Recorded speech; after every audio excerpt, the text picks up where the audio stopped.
2ంటికి 3ంటికి mid night నేను scooty వేసుకుని వచ్చి నేను పికప్ చేసుకునేదాన్ని. అప్పుడు లేని టెన్షన్ ఇప్పుడు ఎందుకు నీకు భయం కలిగింది అని చెప్పాను అన్నాను. అయితే నా కోసం వచ్చావు, ఈయన కోసం ఎందుకు వస్తావు? ఏదైనా అయితే ఏదైనా నువ్వు చచ్చిపోయావు అనుకో, నాకేం తెలుసు, నేను రమ్మన్నాను వచ్చింది, తను నేను బలవంతం ఏం చేయలేదు అని తన ఇష్టపూర్వకంగా వచ్చి చచ్చింది అంటే ఎవరు బాధ్యులు అని చెప్పాను అన్నాడు. ఓకే, ఒక రకంగా నాకు నిదానంగా చెప్తే, మాటల్లో చెప్తే వింటాను కదా, కొట్టాల్సిన పని ఏంటి? మాట్లాడితే చెయ్యెత్తుతాడు. నేను విష్ణునే ఫోకస్ చేయాలని కాదు, జరిగింది నిజం చెప్తున్నాను. అంటే కాళ్ళతో మిమ్మల్ని తన్నేవాడా? పీరియడ్ టైంలో ఉన్నప్పుడు పొట్టలో కాళ్ళతో గుద్ది కొట్టాడు. అసలు విష్ణుకి మీ ఫ్యామిలీకి ఎలాంటి బ్లడ్ రిలేషన్ లేదు కదా? లేదు. మీకు అసలు బంధువు కూడా కాదు? సేమ్ క్యాస్ట్ కాదు, బంధువు కాదు, ఎలాంటి రిలేషన్ లేదు. మరి మీ మీద ఏంటి రైట్? నాకు అది ఒక పెళ్ళిడికి వచ్చిన ఒక ఆడపిల్లని, ఒక బీటెక్ చదువుతున్న ఒక ఆడపిల్లని ఇంత దుర్మార్గంగా, ఇంత కిరాతకంగా, ఇప్పుడు అదే కదా మీ మీద అసలు వాళ్ళకి హక్కులు ఏంటి? అదేమంటే నేను పెంచాను నిన్ను అని చెప్పాను, గాజు బొమ్మలాగా నేను పెంచాను అని చెప్పాను. గాజు బొమ్మలా అంటే ఒకసారి కొట్టిన తర్వాత మనసు ఇరిగిపోద్ది కదా, అదే గాజు బొమ్మలానే చూసుకోవాలి. తన ఇష్టాలు తనకి ఉంటాయి, ఇష్టాలు. ఆడపిల్లన్నాక ఇష్టాలు లేకుండా ఏమి ఉండవు కదా. నా ఇష్టాన్ని తన ఇష్టంగా చూసుకున్నాడు కాబట్టి అక్కడ నాకు నచ్చలేదు. నేను ఇంకా అన్న ప్లీజ్ నన్ను వదిలేసే, నా బతుకు నేను బతుకుతాను, నేను ఆమెతో వెళ్ళిపోతాను అని చెప్పాను. అది దానికి నచ్చక కొట్టి చాలా హింసించాడు. అంటే ఇప్పుడు మీ నాన్న ఉన్నారమ్మా, పాప ఆయన పేషెంట్ కూడా అనుకుంటాను, ఆయన ఎప్పుడన్నా కొట్టాడు మిమ్మల్ని?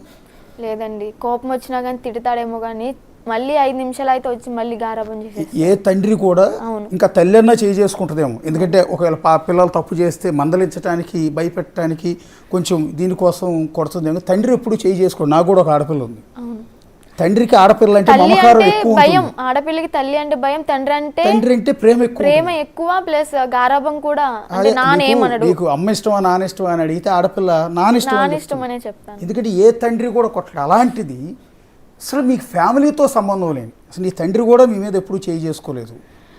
అలాంటి వ్యక్తి నీ మీద ఈ రకంగా రైట్స్ తీసుకుని ఇంత దారుణంగా. మెయిన్ ఇక్కడ ఏంటంటే అండి, ఆయనకి ఫైనాన్షియల్గా కష్టమైనప్పుడు నాకు గోల్డ్ అంటే నేను కష్టపడి ఎప్పుడైతే 15 ఏళ్ళు ఆయన దగ్గర జాయిన్ అయ్యానో ఆ డబ్బు మొత్తం కూడబెట్టుకొని gold chain, rings, earrings మొత్తం చేయించుకున్నాను. పేరెంట్స్ చేయించింది కూడా కాదు. అవి తాకట్టు పెట్టి వాళ్ళ అంటే డైవర్స్ అయినాయి అనమాట, వాళ్ళ వైఫ్కిను అతనికి. ఆ టైంలో మనీ కావాలి అంటే నా గోల్డ్ మొత్తం తాకట్టు పెట్టి ఇచ్చేసాను. తను కూడా మాకు హెల్ప్ చేశాడు, నాకు బట్టలు కొనియడం కానీ, చదువుకి ఫీజు కట్టడం కానీ అన్నీ బాగానే చేశాడు. కానీ మధ్యలో ఎక్కడ ఆయనకి చెడిపోయింది అంటే, లేడీ అగోరి ఎప్పుడైతే మా ఇంటికి వచ్చిందో అప్పుడు నాతో ఒక మాట అన్నాడు, తన దగ్గర డబ్బులు తీసుకొని మన అప్పులను తీరిపోయిన తర్వాత వదిలేద్దాము అని చెప్పని. అది నాకు కరెక్ట్ అనిపించలేదు. ఎందుకంటే తను నా దగ్గర జెన్యూన్గా ఉంది, ఈ మా ఇంట్లో ఉన్నన్నాళ్ళు జెన్యూన్గా ఉంది. తను ప్రతిదీ అగోరి దగ్గర ఉన్న డబ్బులన్నీ కాజేసి పంపించేద్దాం, తర్వాత వదిలేద్దాము, మాట్లాడొద్దు మనము అని చెప్పి, టచ్లో ఉండొద్దు అని చెప్పాడు. అప్పటికే నాకు ఆమె అంటే ఒక అభిప్రాయం వచ్చేసింది. ఎందుకంటే జెన్యూన్గా ఉంది, చాలా అంటే చాలా ట్రాన్స్పరెంట్గా ఉంది నా దగ్గర. సో అందుకు నాకు ఓకే అన్నాను అతని ముందు, కానీ తర్వాత నాకు చేయాలనిపించలే, డైరెక్ట్ అఘోరమ్మకే చెప్పాను నేను. ఇప్పుడు మొన్న మీ అమ్మ నాన్న ఇద్దరితో కూడా నేను లైవ్ చేశానమ్మా, ఇదే స్టూడియో నుంచి మిమ్మల్ని మంగళగిరిలో మీ ఇంట్లో కూర్చోబెట్టి. మొదట వాళ్ళు అన్న మాట ఏంటంటే, విష్ణుని పంపించింది మేమే, మా అమ్మాయిని అవసరమైతే 2 దెబ్బలు వేసైనా సరే తీసుకురమ్మని చెప్పింది మేమే అని స్టార్టింగ్ మీ అమ్మ నాన్న అన్నారు.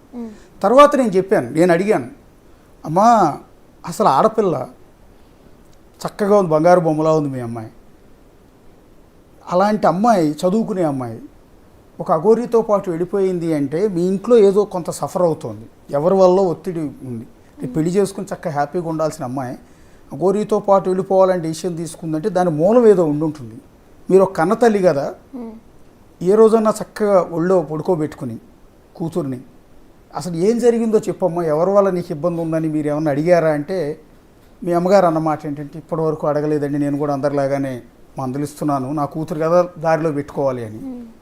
కానీ ఇప్పుడు మీరు అన్నాక నాకు అనిపిస్తోంది ఏదో జరిగి ఉంటుందని, నా బిడ్డను నేను అడిగి ఉండాల్సింది అని అంది ఆ రోజు. ఇంకోటి ఏంటంటే, నేను ఆ రోజు అడిగా, విష్ణు మీ అమ్మాయిని గుజరాత్ నుంచి తీసుకొస్తున్నప్పుడు ఒక వీడియో ప్లే చేశారు చీకట్లో, అక్కడ అమ్మాయి ఏడుస్తోంది నేను రాను అని. ఆ టైంలో విష్ణు అనే వ్యక్తి వాడిన భాష మిమ్మల్ని బెదిరించేలా, నీకు సంబంధించిన వీడియోలు నా దగ్గర ఉన్నాయని, లేకపోతే వాడిన పదజాలం వింటే కేర్ టేకర్ గాను అన్నగానో బంధువుగానో అనే మాటలు కాదండి అవి, ఏదో సంథింగ్ తేడా ఉందని అన్నప్పుడు మీ అమ్మ రియలైజ్ అయ్యారు. ఇప్పుడు చాలామంది మీడియాలో చూసిన వాళ్ళు కూడా అదే అనుకుంటున్నారు. నాకు విష్ణు అన్నయ్యకి బ్రదర్ అండ్ సిస్టర్ రిలేషన్ తప్ప వాళ్ళు అనుకున్న విధంగా ఏమీ లేదు. మరి ఎందుకు ఇంత నా మీద పెత్తనం చేస్తున్నావు నాకే అర్థం కావట్లేదు. ఇప్పుడు ఆ రోజు అంటే మేము చూసింది ఒక చిన్న క్లిప్పు, అది ఏదో పొరపాటున వచ్చింది కాబట్టి ఆ వాయిస్ తిన్నామమ్మా. మిమ్మల్ని అన్నమాట నేను కూడా అంటే ఆ మాట ఎందుకు అన్నారు అంటే, ఈ లేడీ అగోరి నన్ను బేరం పెట్టింది అని చెప్పని వాళ్ళు అంటున్నారు. మీ దగ్గర ప్రూఫ్స్ ఉంటే నాకు ఇవి చూపించండి అన్నాను. ఆడియో రికార్డింగ్ ఏముంది వినిపిస్తామన్నారు. ఇంతవరకు నాకేం వినిపించలేదు. అంటే ప్రూఫ్ ఉంటే డైరెక్ట్ నాకు చెప్తే నేనే రియలైజ్ అయ్యి ఉండిపోతా కదా. వాళ్ళ దగ్గర ప్రూఫ్స్ ఏం లేవు, ఓన్లీ మాటలతో చెప్తున్నారు. మాటల్లో చెప్తే నేను ఎలా నమ్ముతాను? సరే, మీ అమ్మ గుజరాత్ నుంచి వచ్చేసిన తర్వాత అమ్మ ఏమన్నా మీతో మాట్లాడిందా? చక్కగా అమ్మ అసలు ఏం జరిగింది? లేదు, గుజరాత్ నుంచి వచ్చిన తర్వాత నెంబర్ 1 స్టూడియో వాళ్ళు టచ్లో ఉన్నారనమాట విష్ణు అన్నయ్యకి. వాళ్ళకి మాత్రమే నిజం చెప్పుకుంటూ వచ్చాడు. నెంబర్ 1 స్టూడియో వాళ్ళు ఒక రూమ్ తీసుకున్నారు, అక్కడ స్టే ఉండమన్నారు. తర్వాత వాళ్ళ స్టూడియోకి తీసుకెళ్ళి ఇంటర్వ్యూ చేశారు. అప్పటికే వాళ్ళు నాకు చెప్పారనమాట, ఇలాంటిది అలాంటిది అని చెప్పని. నేను ఇచ్చింది 2 మీడియాలకు వెళ్ళిన తర్వాత. నెంబర్ 1కి శశి టీవీ అని ఒకటి ఉంది కదా వాళ్ళకి. అది కూడా ఎందుకు ఇచ్చా అంటే ఈ